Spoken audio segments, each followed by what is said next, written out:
Nicole Hockley, whose 6-year-old son Dylan died at Sandy Hook. She joins us now by phone. So, Ms. Hockley, clearly you are still grieving the loss of your little boy. You write about how hard it has been, particularly this time of year with back to school, seeing the buses. So how were you able to reach so deep inside to write this open letter to the Parkers? Well, first of all, I really want to say thank you for sharing that letter with them, because I had no idea how to reach them and didn't know how to help them in any way, shape, or form. But I do, after every act of gun violence, the scab on my heart's ripped open yet again, and my heart bleeds for all of the families and the communities affected. I want to reach out to every single one. Sometimes it completely overwhelms me, and I'm unable to do anything. In this occasion, on Friday, I said, I have to write something, and I wrote very quickly over lunchtime and sent it out in just the hopes that it might reach them. So thank you for that. And you wrote this very moving, very poignant letter, and you also write that when the shooting happened, you were advised to get away from media. Don't watch what's happened. Try to remove yourself from this experience as the nation was now grappling with yet another shooting. What happened upon that instruction? Did you do that? Did you stay away from media? At what point did you? I stayed away from media for a little while, because every news report, every press report takes me immediately back to my own experience, and it re-traumatizes you every single time. And knowing that they had been executed live on television, I was very concerned that I might accidentally stumble across that video. And I really did not want to see it, because I can easily see Allison's face and transpose that with that of my son. And I have nightmares about his last moments regularly. I don't need to see it played out on TV and re-traumatize myself or have anyone else traumatized that way. So I did allow my friends and colleagues to get the information for me and filter it to me, and help me recommend to me which articles I should read as more details came out.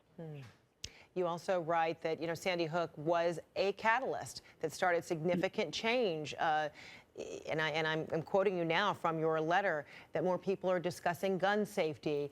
But then you hear the Parkers, situation, and you hear, from Andy Parker, who predicted that after everyone talks about it, the conversation will change, and then people will stop talking about it, and it will be an uphill battle, to try to promote any kind of change. What do you advise them to do in their ongoing fight? Yeah, in terms of the change, even for sensible gun safety and mental wellness legislation, it is absolutely an uphill battle, but there is movement being made, and the conversation has never fully stopped since Sandy Hook. It goes in ebbs and waves. It comes and goes, but it's always still there. And unfortunately, more shootings and more gun violence continue that conversation, but always at a notch higher in terms of its volume. And what Mrs. Parker said in her interview there, she is absolutely spot on correct. This is not about the views of extremes on either side. This is about the silent majority, which I used to be part of. This is about having the everyday sensible center of America stand up and say that we are going to do whatever it takes to get this done, because this is about protecting our own communities, our own children, and there is progress that can be made, and you just have to keep forging ahead. Change is slow, change takes time, but change will happen. And how has what happened to your little boy Dylan and what has happened to you as a family, how has that changed your purpose in life?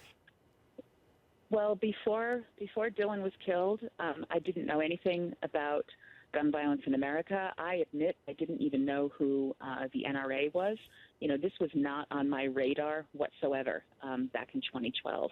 I was a mom on a corporate leave of absence, about to start up a smoothie business with one of my friends. My focus was on my boys.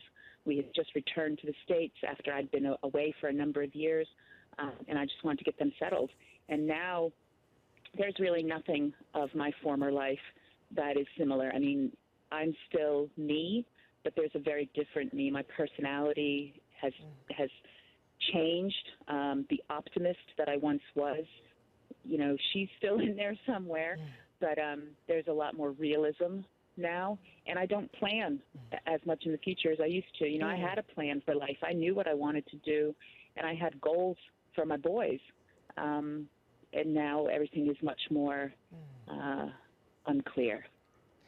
So you wrote this letter to the Parkers, but you've reached a lot of people through it, and I'm wondering if you can envision joining forces with, if not just Barbara and Andy Parker, but perhaps even the parents who lost children in the Aurora movie theater massacre, or perhaps parents who are still grieving after what happened at University of California, Santa Barbara. Do you see that ultimately, that all of you join forces with this kind of commonality?